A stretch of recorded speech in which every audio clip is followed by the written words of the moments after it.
those clocks an hour ahead as we spring forward with daylight saving time. While losing those hours of sleep, well, it also might mean warmer weather, hopefully, is on its way soon. It can also mean sleep deprivation for our children. I am joined with Annie Schlicht, who is a sleeping consultant and an occupational therapist for Zen Sleeping Consulting, to share some tips on how to get enough Z's. Welcome to the show, Annie. So we still have a few more days before daylight saving time starts. So what are some ways that we can kind of ease into it, or at least prepare for it? Absolutely. So the first thing I recommend is the next couple of days, make sure you're prioritizing your sleep with maybe a 15-minute early bedtime for you and your children. We really don't want to go into this daylight savings with a sleep debt. Then the next thing I recommend is waiting until Sunday to actually make the changes. Wake up, have some coffee and breakfast, then set your clocks ahead. Okay. And then you're going to get on track by trying to help your kids set their circadian rhythm by pushing their naps and their bedtime 30 minutes later for 3 days. And then on Wednesday, you get back on track with your normal schedule. So that's kind of an example of if they are napping at 9:30 in the morning, you push that nap back to 10 a.m. That's going to feel like 9 a.m. for their circadian rhythm. And it's going to help them adjust by just a 30-minute window rather than that full hour. I feel like I go into sleep debt every Monday, so good thing. Maybe Right. I need to adjust that on every Sunday. Right. So I just have a quick question. Do we sleep more or less during daylight saving time? Well, for this one, obviously, we're losing that hour, right?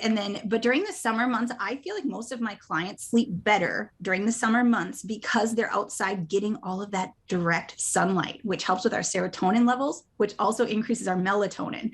So sometimes in the winter months, you see when we're getting so much darkness and not a lot of direct sunlight, we actually have more problems with our sleep. That's what I found with most of my clients anyway. Are there any consequences for sleep loss with daylight saving time?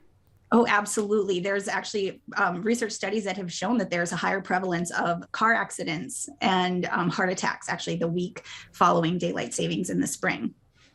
So when it comes to the good old power nap or the cat nap, how long should it last? And are naps a good way to stay on top of the day? Right. So I usually recommend that you nap for safety. So if you're feeling like you have to go pick up your children or drive somewhere and you just can't get there, yes, take a quick power nap, which would be about a good 20 minutes. That can help just get a mental refresher. Otherwise, if you need a full body restoration, shoot for an hour and a half for a full sleep cycle. Yeah, those are always like the biggest challenge for me. I tried taking a nap yesterday and I woke up 3 hours later, but I do feel for me, you know, my wake up time is 2 o'clock in the morning, which is probably some people's bedtimes. Right. So, you are in a whole different ballpark. So yeah, I really, really am. But thankfully, no one else at home probably has to worry about that. I do find that napping does work for me, but Good. it's trying to make sure that you wake up or at least resting your eyes for those 20 or 30 minutes, because sometimes I have a hard time actually like falling asleep in those 20 or 30 minutes. Right. So I mostly just try to quiet it down. Is there any tips for making a nap very successful? Like what about listening to music to kind of calm your mind? So I usually would recommend a guided meditation. And then if you're taking a nap in the middle of the day, maybe have a little bit of caffeine and then lay down for your nap. And then by the time that caffeine kicks in, it'll be about 20 minutes. So it's kind of the perfect time frame there. But when you are napping too, make sure you're getting into a nice dark environment. So even with any kind of sleep situation, blackout curtains are a must this time of year. When you mentioned caffeine, I never knew about taking it right before the nap. That's a good tip. I've never heard about that. But is there a good caffeine cutoff time? Yes, absolutely. I usually recommend at about noon because caffeine can stay in your system for about 10 hours. So we need to make sure we're giving our body enough time to process that out and get it out of there before we're going down for bed. Well, is there anything else you'd like to add regarding helping us stay on top of this daylight saving time? Right. So the circadian rhythm can take about 2 weeks sometimes to adjust. So make sure you're being consistent with your methods for that amount of time.